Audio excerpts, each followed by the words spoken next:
Hello friends, RSS teaching centre में आपका स्वागत है।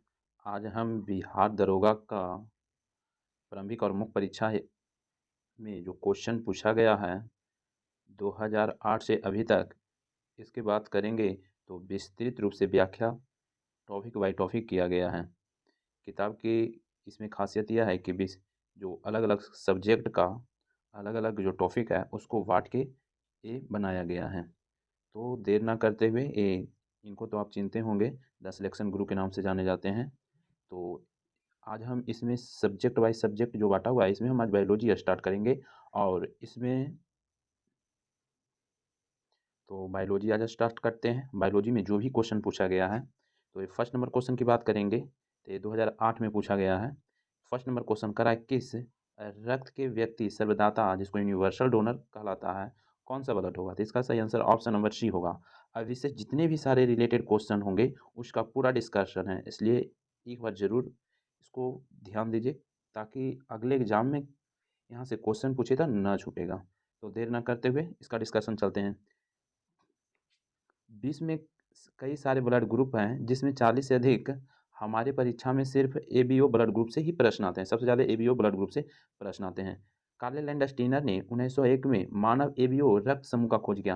क्वेश्चन पूछेगा, एबीओ रक्त समूह का खोज किसने किया था? कार्ले लैंडस्टीनर किया था। और इस खोज के लिए कार्ले लैंडस्टीनर को 1930 में नोबेल पुरस्कार मिला था। कहेगा नोबेल पुरस्कार कार्ले यानी कि कार्ल लैंडस्टीनर को कब मिला था? तो 1930 में। और सीवी रमन को भी नोबेल पुरस्कार 1930 में ही दिया गया था। उसके बाद बात करते हैं मानव रक्त की। तो रक्त एक प्रकार का तरल संयोजी ऊतक है। तरल संयोजी ऊतक है। यह शरीर के तरह यह जो मानव रक्त है, यह शरीर के तापमान का नियंत्रण एवं शरीर के विभिन्न अंगों को पोषक पदार्थ एवं ऑक्सीजन आदि पहुंचाने का काम करता है। नेक्स्ट पॉइंट की बात करेंगे तो हमारे शरीर में रक्त की मात्रा शरीर के भार का लगभग 7% होता है। जो ब्लड होता है हमारे शरीर के वजन का 7% होता है। उसके बाद कह रहा है कि एक वयस्क मनुष्य में औसतन 5 से 6 लीटर ब्लड होता है। कितना होता है? 5 से 6 लीटर। महिलाओं में पुरुषों की तुलना में आधा लीटर कम होता है। कम होने का रीज़न होता है कि पुरुषों की अपेक्षा महिलाओं का जो वेट भी होता है कम होता है, तो इसलिए आधा लीटर कम होता है। तो रक्त एक क्षारीय विलयन यानी कि रक्त एक क्षारीय विलयन का है जिसका पीएच मान 7.4 होता है। हीमोग्लोबिन की उपस्थिति के कारण रक्त का रंग जो होता है लाल होता है। किसके कारण? हीमोग्लोबिन के कारण। हीमोग्लोबिन में पाए जाने वाला लौह यौगिक कौन होता है? हेमाटिन होता है। रक्त में दो प्रकार के पदार्थ होते हैं, एक को बोलते हैं प्लाज्मा और दूसरा को बोलते हैं रुधिराणु। प्लाज्मा और रुधिराणु। प्लाज्मा की बात करेंगे तो प्लाज्मा रक्त का तरल भाग होता है और रक्त का 60% ही प्लाज्मा होता है। 55 से 60% प्लाज्मा होता है। उसके बाद इसका 90% जल होता है। 90% जल होता है और 7% प्रोटीन होता है। 0.9% लवण होता है और 0 से 1% ग्लूकोज होता है। प्लाज्मा का काम क्या होता है? तो पचे हुए भोजन एवं हार्मोन को शरीर में संवहन करना, ये किसका काम है? प्लाज्मा का काम है। सीरम की बात करेंगे तो जब प्लाज्मा से फाइब्रिनोजन नामक प्रोटीन जब निकाल लीजिएगा तो सीरम बचेगा। शेष प्लाज्मा क्या कहलाता है? सीरम कहलाता है। सीरम कहलाता है। कहेगा सीरम एंटीक्लोटिंग के रूप में प्रयोग होता है। सीरम एंटीक्लोटिंग के रूप में प्रयोग होता है। बात करेंगे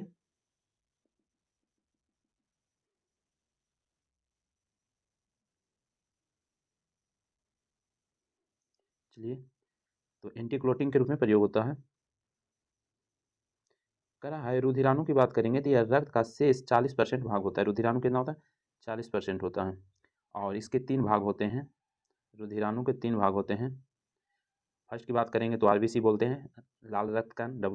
सेकंड श्वेत रक्त कण डब्ल्यूबीसी। और तीसरा जो होता है रक्त बिंबाणु जिसे हम ब्लड प्लेटलेट्स कहते हैं। फर्स्ट नंबर की बात करेंगे लाल रक्त कण आरबीसी की बात करेंगे, रेड ब्लड कॉर्पसेल्स की बात करेंगे।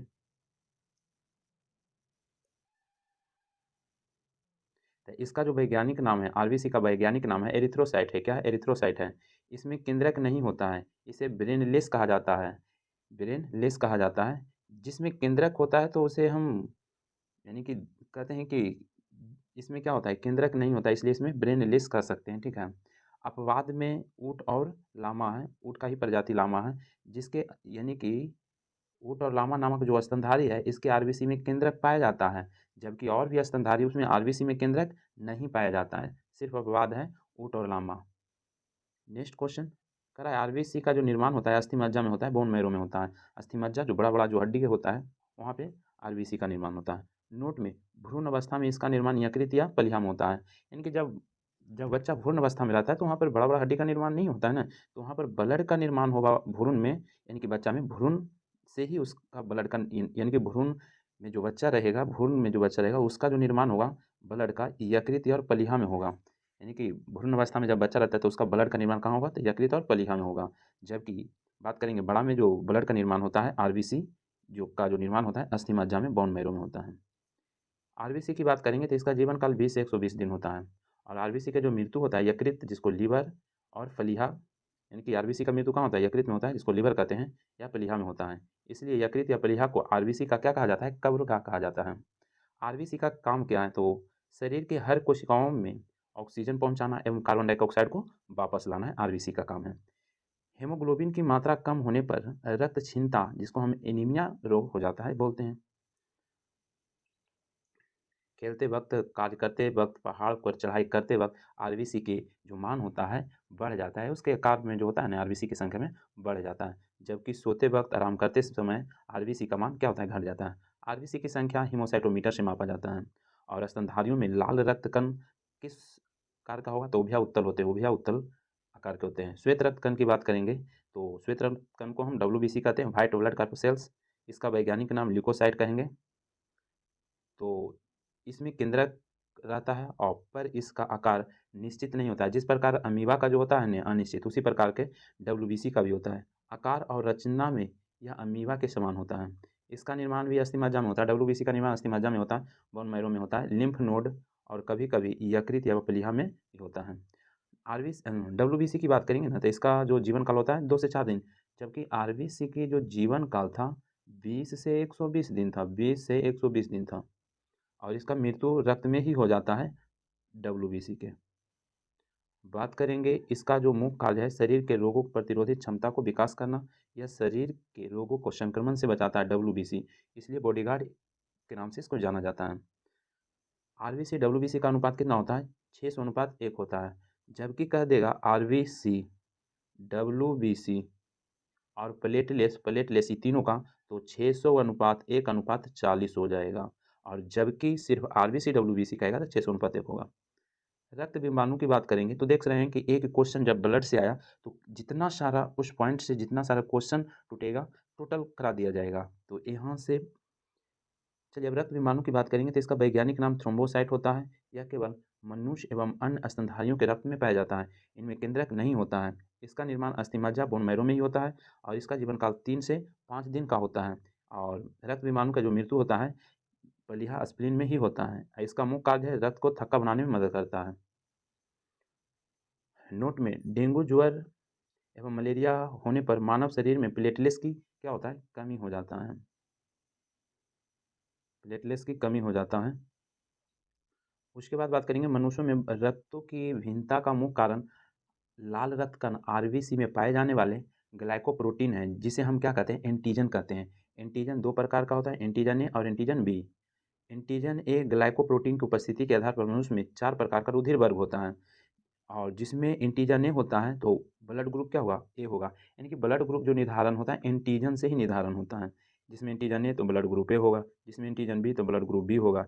एंटीजन ए बी दोनों होगा तो ब्लड ग्रुप ए भी होगा, और जिसमें कोई एंटीजन नहीं होगा वो ब्लड ग्रुप ओ होगा। और रक्त वर्ग ओ की बात करेंगे तो यूनिवर्सल डोनर सर्वदाता कहा जाता है। ओ को सर्वदाता ब्लड कहा जाता है। ओ ब्लड ग्रुप का व्यक्ति किसी भी ग्रुप के व्यक्ति को रुधिर दे सकता है, इसीलिए इसे सर्वदाता कहा जाता है। एबी के एबी ग्रुप व्यक्ति किसी भी ग्रुप का रुधिर क्या कर सकता है, ले सकता है। एबी वाला किसी व्यक्ति से रुधिर ले सकता है, इसीलिए इसे सर्वग्राही जिसको हम यूनिवर्सल रिसेप्टर कहा जाता है एबी को। और ओ को क्या कहेंगे, वो तो सभी को दे सकता है ना, उसको हम सर्वदाता ब्लड कहेंगे। आरएच फैक्टर का खोज 1940 में कार्ले लैंडस्टीनर और बिनर किया था। इन्होंने एरिसस नामक बंदर से इस तत्व का पता लगाया था। अब नेक्स्ट क्वेश्चन की अब बात करते हैं। तो इतना था जो फर्स्ट नंबर क्वेश्चन से जितना सारा क्वेश्चन एक पॉइंट से टूट सकता था, तो आने वाले दरोगा में भी आप जौन जौन पॉइंट से पूछा गया इस तरीके से आप कर लेते हैं तो कहीं दिक्कत नहीं होगा। और कह रहा है पालक के पत्ते किसके प्रबल स्रोत हैं, तो पालक के पत्ता में क्या होता है, आयरन होता है, तो इसका सही आंसर भी हो जाएगा। अब इससे जितने सारे क्वेश्चन एराइज होंगे चलते हैं देखते हैं। कह रहा है पालक के पत्ते में आयरन का प्रबल स्रोत है। ये सबसे अधिक आयरन कहाँ पाया जाएगा, तो मेथी में पाया जाएगा। मेथी में पाया जाता है, मेथी के साथ में सबसे ज़्यादा आयरन पाया जाता है। गर्भवती महिलाओं को अक्सर आयरन की कमी हो जाती है। आयरन की कमी से होने वाली बीमारी एनीमिया कहा जाता है और आयरन रक्त ब्लड में हीमोग्लोबिन का निर्माण करता है। यह लाल रुधिर कणों में हीमोग्लोबिन के बनने के लिए आवश्यक है। आयरन जिसको लोहा कहेंगे, इसका प्रमुख स्रोत है हरी सब्जियां, कलेजी, सेव, केला, पालक इत्यादि। ये सब का सेवन करने से आयरन प्राप्त होगा। चलते हैं अब तीसरा क्वेश्चन। थर्ड क्वेश्चन, रेशम किससे उत्पन्न होता है? तो इसका सही आंसर ऑप्शन नंबर बी हो जाएगा। रेशम के कीड़े के प्यूपा से रेशम प्राप्त किया जाता है। अब इससे जितने सारे क्वेश्चन एराइज हो सकते हैं, चलिए देखिए। कह रहा है रेशम के कीड़े के प्यूपा से उत्पन्न होता है और कोकून रेशम के धागे से बना होता है। कोकून के भीतर बंद लार्वा को क्या कहते हैं? प्यूपा कहलाता है। रेशम एक प्रकार का क्या है? प्रोटीन है। रेशम बनाने की कला का आविष्कार सर्वप्रथम चीन में हुआ था। कहाँ हुआ था? चीन में हुआ था सर्वप्रथम। रेशम कीट पालन का अध्ययन सेरीकल्चर कहलाता है और पीसीकल्चर मत्स्य पालन का अध्ययन कहलाता है। नेक्स्ट क्वेश्चन की हम बात करेंगे। तो नेक्स्ट क्वेश्चन यहाँ पे कह रहा है कि नोट में प्रमुख चीज़ों का अध्ययन से भी प्रश्न आ रहे हैं, अतः इसे याद कर लें। तो क्या क्या दिया हुआ है? एपीकल्चर में मधुमक्खी पालन, अंगूर की खेती विटीकल्चर, सब्जी के उत्पादन ओलेरीकल्चर, छिपकली का अध्ययन सोरोलॉजी और सिल्वीकल्चर में काष्ठी पेड़ों का संवर्धन हो जाएगा। उसके बाद माइकोलॉजी में कवक का अध्ययन होता है, शैवाल का अध्ययन फाइकोलॉजी में होता है, लाइकेन का अध्ययन लाइकेनोलॉजी में होता है, पुष्पों का अध्ययन एंथोलॉजी में होता है, कीटों का अध्ययन एंटोमोलॉजी में होता है, फलों का अध्ययन पोमोलॉजी में होता है और निथोलॉजी में पंछियों का अध्ययन होता है, इक्थियोलॉजी में मछलियों का अध्ययन होता है, डेंड्रोलॉजी में वृक्ष एवं झाड़ियों का अध्ययन होता है। तो ये सब क्वेश्चन को जरूर रिवाइज कीजिए। ऑफियोलॉजी में सांपों का अध्ययन होता है। नेक्स्ट क्वेश्चन 4 नंबर क्वेश्चन कह रहा है तने की कटाई का प्रयोग निम्नलिखित में से किसे पुनः उगाने के लिए किया जाता है? तो किसको हम पुनः उगाने में करेंगे? तो इसका सही आंसर गन्ना हो जाएगा। गन्ना को तना काट करके पुनः रोपा जाता है। तने की कटाई का प्रयोग पुनः उगाने के लिए गन्ना का उपयोग किया जाता है। गन्ना गुलाब आदि को पुनः उगाने के लिए उसके तने काटकर भूमि में गाड़ देते हैं और नए पौधे के रूप में वो ले लेता है। गुलाब को भी हम तना ही काटते हैं। तना काट के द्वारा प्रजनन को वनस्पति प्रसार कहा जाता है। क्या कहलाता है? वनस्पति प्रसार। यह पौधे के प्रजनन के एक अलैंगिक विधि है, अर्थात इसमें उमांग और ज्यांग की आवश्यकता नहीं होती है। इसमें अलग अलग नहीं होता है। कह रहा है इस प्रकार से प्रजनन में पौधे की पत्तियां, जड़, वल्ब और तने भाग लेते हैं। नोट में पौधे के नर भाग को क्या कहेंगे? पुमांग और मादा भाग को क्या कहा जाता है? ज्यांग कहा जाता है। गन्ने के उत्पादन में उत्तर प्रदेश पहला स्थान है। गन्ने का सर्वाधिक मिल महाराष्ट्र में है। जो खेती होता है सबसे ज़्यादा गन्ना का उत्तर प्रदेश में, लेकिन मिल सबसे ज़्यादा महाराष्ट्र में है। गन्ने के उत्पादन में वर्तमान में भारत दूसरे नंबर पर है और ब्राज़ील पहले नंबर पर। गन्ना में पहला स्थान पर कौन हो जाएगा? गन्ना में ब्राज़ील हो जाएगा और दूसरा में भारत हो जाएगा। क्यूबा देश को चीनी का कटोरा कहा जाता है, जबकि भारत के उत्तर प्रदेश को चीनी का कटोरा कहा जाता है। भारत में कहेगा कि भारत में उत्तर प्रदेश को चीनी का कटोरा कहा जाता है, विश्व में कहेगा चीनी का कटोरा, तो क्यूबा हो जाएगा। नेक्स्ट क्वेश्चन 5 नंबर, एड्स का पूर्ण रूप पूछा है। एक्वायर्ड इम्यूनो डिफिशियंसी सिंड्रोम होता है। एक्वायर्ड इम्यूनो डिफिशियंसी सिंड्रोम होता है। इसका सही answer acquired immuno deficiency syndrome हो जाएगा।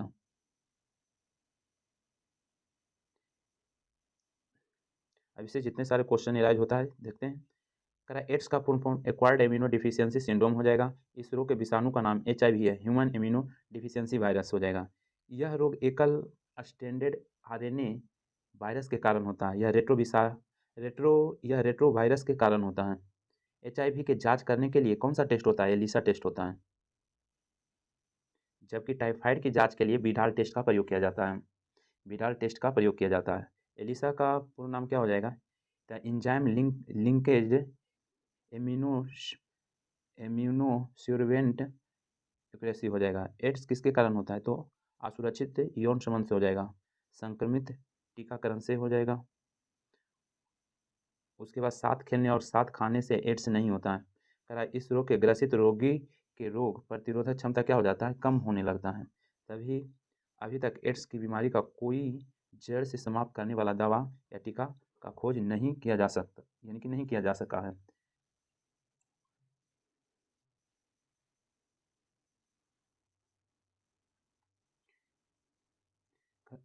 इस रोग में ग्रसित रोगी रोगी के रोग प्रतिरोधक क्षमता क्या हो जाता है? कम होने लगता है। अभी तक एड्स का कोई जड़ से समाप्त करने का कोई दवा नहीं है या टीका खोज नहीं हुआ है। इस रोग के सर्वाधिक प्रचलित दवा का नाम है AZT। क्वेश्चन पूछता है कि एड्स में जो प्रचलित दवा यूज किया जाता है कौन, एजेडिटी।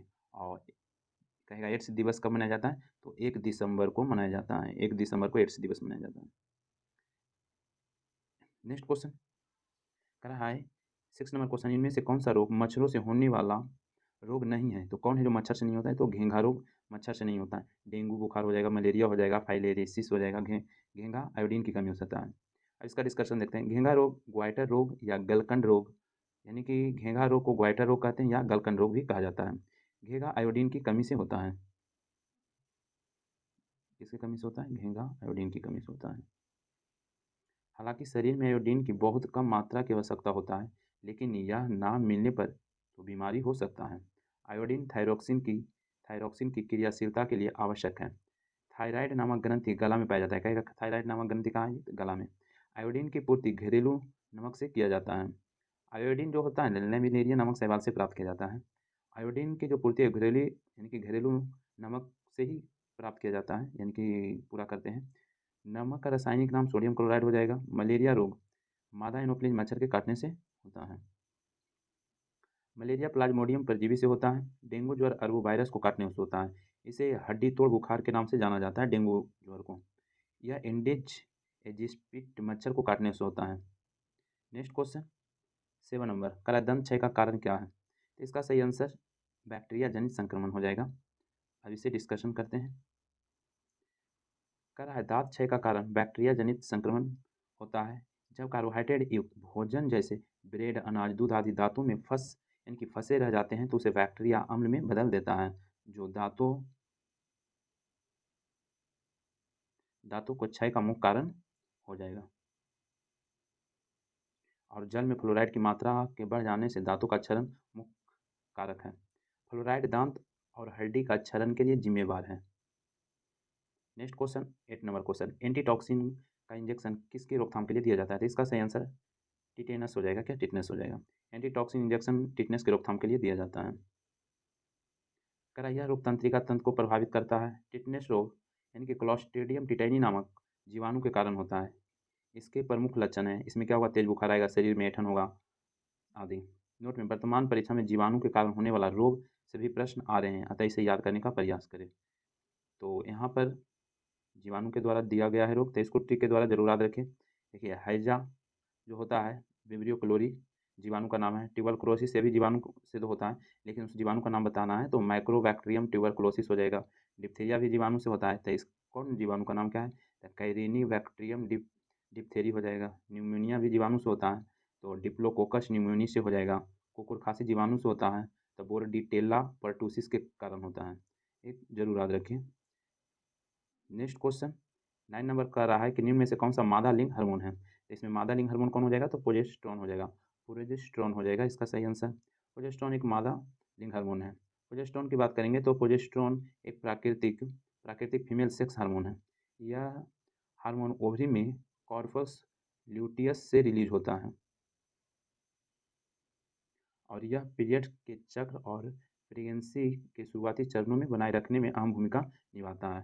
प्रोजेस्टेरोन की कमी से महिलाओं में पीरियड का सही समय पर न आना आना बदल उसके बाद बात करेंगे सही समय पर न आना और बदलना, सिर दर्द, नींद आना, वजन बढ़ना, गर्भकाल ना कर पाना, गर्भपात, थकावट जैसी समस्या हो सकती है। इंसुलिन की हम बात करेंगे तो यह अग्नाशय का एक भाग लैंगरहैंस के द्वीप का बीटा कोशिका द्वारा स्रावित होता है। इंसुलिन का खोज वेंटिंग और वेस्ट 1921 में किया है। यह ग्लूकोज से ग्लाइकोजन बनने की क्रिया को क्या करता है, नियंत्रित करता है। इंसुलिन के अल्प स्राव से मधुमेह डायबिटीज नामक रोग हो जाता है। नोट में रुधिर में ग्लूकोज की मात्रा बढ़ने से मधुमेह कहलाता है। इंसुलिन के अतिस्रवण यानी कि अतिस्रवण से हाइपोग्लाइसीमिया नामक रोग हो जाता है।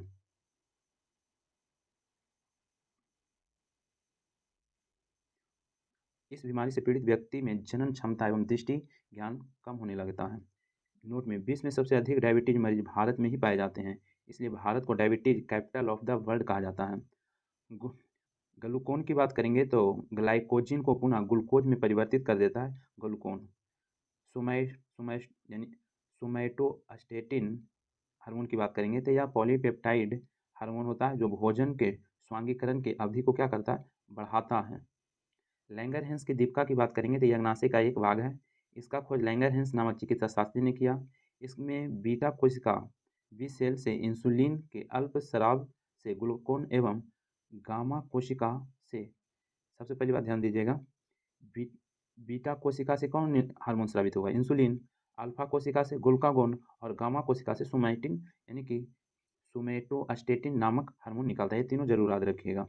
बीटा कोशिका से इंसुलिन, अल्फा कोशिका से ग्लूकागोन और गामा कोशिका से सोमैटिन यानी कि सोमेटोस्टेटिन नामक हार्मोन स्रावित होता है। एड्रेनलिन की बात करेंगे तो इसे लड़ो और उड़ो हार्मोन कहा जाता है। यह डर या आपातकालीन स्थिति में तेजी से अधिकता की मात्रा से स्रावित होता है। इसे आपातकालीन हार्मोन या युद्ध हार्मोन, फ्लाइट हार्मोन कहते हैं। मेलाटोनिन यह एक हार्मोन है जो पीनियल से स्रावित होता है। पीनियल ग्लैंड दिमाग में होता है। जब मेलाटोनिन हार्मोन स्रावित होता है तब हमें नींद आने लगती है। मेलाटोनिन का उपयोग अल्जाइमर रोग, अनिद्रा की बीमारी के इलाज के लिए किया जाता है। नेक्स्ट क्वेश्चन 10 नंबर क्वेश्चन कह रहा है थायराइड निम्न अंग तंत्र का भाग है, तो इसका सही आंसर अंतःस्रावी हो जाएगा। थायराइड एक अंतःस्रावी ग्रंथि है। यह ग्लैंड के गले के नीचे ट्रैकिया नामक विंडपाइप के सामने स्थित होता है। इस ग्रंथि के खराबी से गलकंड एवं घेघा रोग होता है। नेक्स्ट क्वेश्चन की बात करेंगे तो नेक्स्ट क्वेश्चन कह रहा है साल्क टीका किसके लिए होता है? इसका सही आंसर डी हो जाएगा, पोलियो के लिए। पोलियो या पक्षघात या लकवा, इस रोग में कुछ ही मिनटों में शरीर के आधे भाग को लकवा मार जाता है। जहाँ पक्षघात होता है वहाँ तंत्रिकाएं निष्क्रिय हो जाती है। इसके कारण अधिक रक्त दबाव के कारण मस्तिष्क में कोई धमनी का फट जाना अथवा मस्तिष्क में अपर्याप्त रक्त की आपूर्ति होना। पोलियो एक वायरल विषाणु जनित बीमारी है और इसे पोलियोमाइलिटिस के नाम से जाना जाता है। पोलियो टीका वैक्सीन का खोज सर्वप्रथम जॉनी साल्क के द्वारा किया गया था। उसके बाद बात करेंगे पोलियो का ओरल टीका का खोज अल्बर्ट सेविन के द्वारा किया गया था। विश्व पोलियो दिवस 24 अक्टूबर को मनाया जाता है। विश्व पोलियो दिवस 24 अक्टूबर को मनाया जाता है। 12 नंबर क्वेश्चन क्या करा करा निम्न एक प्रतिजैविक है, तो इसका सही answer option number C, option number B हो जाएगा। बी हो जाएगा सल्फानीलेमाइड हो जाएगा। प्रतिजैविक की बात करेंगे तो सूक्ष्मजीवों द्वारा स्रावित रासायनिक पदार्थ जो दूसरे सूक्ष्मजीवों की वृद्धि को रोक देता है प्रतिजैविक कहलाता है। यह सर्वप्रथम प्रतिजैविक का खोज अलेक्जेंडर फ्लेमिंग ने 1928 में की। अलेक्जेंडर फ्लेमिंग द्वारा खोजा गया प्रतिजैविक पेनिसिलिन था, जो पेनिसिलिन एक प्रकार का क्या है? कवक है। मोस्ट इंपॉर्टेंट क्वेश्चन है। प्रमुख प्रतिजैविक पेनिसिलिन हो जाएगा, उसके बाद स्ट्रेप्टोमाइसिन हो जाएगा, पॉलीमाइसिन हो जाएगा, कोलिस्टीनी हो जाएगा, रिस्टोसिटीन हो जाएगा आदि। ये प्रतिजैविक का नाम है। कृत्रिम रूप से बनाया गया प्रतिजैविक सल्फोनामाइड हो जाएगा, उसके बाद क्विकनोलोन हो जाएगा आदि। ये कृत्रिम रूप से बनाया गया है। उसके बाद नेक्स्ट क्वेश्चन की हम बात करेंगे तो 13 नंबर क्वेश्चन क्या करा है? वनस्पति घी में होता है, तो इसका सही आंसर एकल असंतृप्त वसा होता है। एकल असंतृप्त वसा होता है। उच्च दाब पर हाइड्रोजन वनस्पति तेलों से संयोग कर के वनस्पति घी में परिवर्तित कर देते हैं। इस प्रक्रिया में तेलों को हाइड्रोजनीकरण कहते हैं। हाइड्रोजनीकरण की प्रक्रिया में निकेल उत्प्रेरक का प्रयोग किया जाता है। कहेगा हाइड्रोजनीकरण की प्रक्रिया में किस उत्प्रेरक का प्रयोग होता है? तो निकेल का प्रयोग होता है। वसा समान 20 डिग्री ताप पर ठोस अवस्था में होता है, परंतु यदि वे इस ताप पर द्रव अवस्था में हो तो उसे क्या कहेंगे? तेल कहेंगे। वसा दो प्रकार के होता है, एक संतृप्त और दूसरा असंतृप्त। असंतृप्त वसा मछली के तेलों एवं वनस्पति के तेलों में मिलते हैं। असंतृप्त किस में मिलेगा? तो मछली के तेल और वनस्पति के तेल में मिलेगा। केवल नारियल तेल तथा ताड़ के तेल संतृप्त तेल के उदाहरण हो जाएगा। संतृप्त तेल के उदाहरण नारियल और ताड़ के तेल हो जाएगा। पाचन तंत्र द्वारा उत्पादित अम्ल कौन सा है? तो इसका जो सही आंसर होगा हाइड्रोक्लोरिक अम्ल हो जाएगा। क्या? हाइड्रोक्लोरिक अम्ल। अमाशय के अमाशय के ऑक्सीटिक कोशिकाओं से हाइड्रोक्लोरिक अम्ल निकलता है, जो भोजन के साथ आए हुए जीवाणुओं को क्या कर देता है? नष्ट कर देता है तथा एंजाइम की क्रिया को क्या कर देगा? तीव्र कर देता है। हाइड्रोक्लोरिक अम्ल भोजन के माध्यम को क्या बना देता है? अम्लीय बना देता है, जिससे लार के टाइलिन की क्रिया समाप्त हो जाती है। हाइड्रोक्लोरिक अम्ल प्रत्यक्ष रूप से पाचन में तो भाग नहीं लेता है, लेकिन पेप्सिनोजन एवं रेनिन एंजाइम की क्रिया को क्या कर देता है? सक्रिय कर देता है। पेप्सिन प्रोटीन के पाचन में सहायक होते हैं। रेनिन दूध में पाया जाने वाला कैसिनोजन प्रोटीन के पाचक करता है प्रोटीन का पाचन पेट से शुरू होता है। प्रोटीन का पाचन कहाँ से शुरू होता है? पेट से। जबकि कार्बोहाइड्रेट का पाचन मुंह से प्रारंभ होता है। खिलाड़ी को तुरंत ऊर्जा के लिए कार्बोहाइड्रेट दिया जाता है। नींबू संतरा में साइट्रिक अम्ल पाया जाता है। सिरका में एसिटिक अम्ल पाया जाता है। नोट में अम्ल के बारे में केमिस्ट्री में बताया गया है। स्वास्थ्य, नेक्स्ट क्वेश्चन 15 नंबर क्वेश्चन, स्वास्थ्य दृष्टि के लिए कौन सा विटामिन आवश्यक है? तो इसका सही आंसर स्वास्थ्य की दृष्टि से, तो इसमें सही आंसर हो जाएगा विटामिन ए हो जाएगा। दृष्टि के लिए क्या हो जाएगा? विटामिन ए की कमी से रतौंधी होता है, तो ए हो जाएगा। यह विटामिन एक प्रकार का कार्बनिक यौगिक है। इनमें यद्यपि कोई कैलोरी नहीं होता है, विटामिन में कोई कैलोरी ऊर्जा नहीं होता है, लेकिन शरीर के उपापचयी में रासायनिक प्रतिक्रियाओं के लिए अत्यंत आवश्यक है। विटामिन का खोज फ्रांक 1911 में किया था। विटामिनों का संश्लेषण हमारे शरीर के कोशिकाओं के द्वारा नहीं होता है, तो इसकी पूर्ति विटामिन युक्त भोजन से होता है। शरीर से नहीं हुआ तो फिर भोजन के द्वारा विटामिन को हम पूर्ति कर लेते हैं। कुछ मात्राओं में विटामिन डी के का संश्लेषण हमारे शरीर में होता है। विटामिन डी का संश्लेषण सूर्य के प्रकाश में उपस्थिति पराबैंगनी किरणों द्वारा त्वचा के कोलेस्ट्रॉल यानी कि इंगेस्टेरोल द्वारा होता है। सूर्य के धूप की उपस्थिति में हमारे शरीर में विटामिन डी का निर्माण होता है। विटामिन के जीवाणुओं द्वारा हमारे कोलन में संश्लेषित होता है तथा वहाँ उसका अवशोषण होता है। घुलनशीलता के आधार पर विटामिन दो प्रकार के होता है। जल में घुलनशील विटामिन बी और सी है। वसा में घुलनशील विटामिन ए, डी, ई, के है। प्रमुख विटामिन, उसके रासायनिक नाम और उनके प्रमुख रोग। विटामिन ए का रासायनिक नाम रेटिनॉल होता है। इसकी कमी से रेतौंधी होता है, जिसको जीरोथैल्मिया जीरोपैथैल्मिया नामक रोग होता है। गोल्डन राइस में विटामिन ए पाया जाता है। विटामिन बी वन के रासायनिक नाम थायमिन होता है। इसकी कमी से बेरी होता है। विटामिन सी के रासायनिक नाम एस्कर्बिक एसिड होता है। इसकी कमी से स्कर्व यानी कि स्कर्वी, मसूड़े का फूलना आदि रोग होता है। विटामिन डी का रासायनिक नाम कैल्सीफेरॉल है। इसकी कमी से बच्चों में रिकेट्स एवं वयस्क में ऑस्टियोमलेशिया नामक रोग होता है।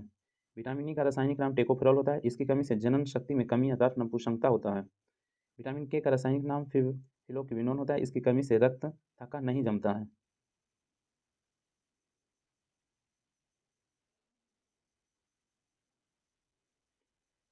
तो बस आज भर इतना ही रहने देते हैं। 16 नंबर से नेक्स्ट वीडियो में स्टार्ट करेंगे, तो बस आज भर इतना ही रहने देते हैं। वीडियो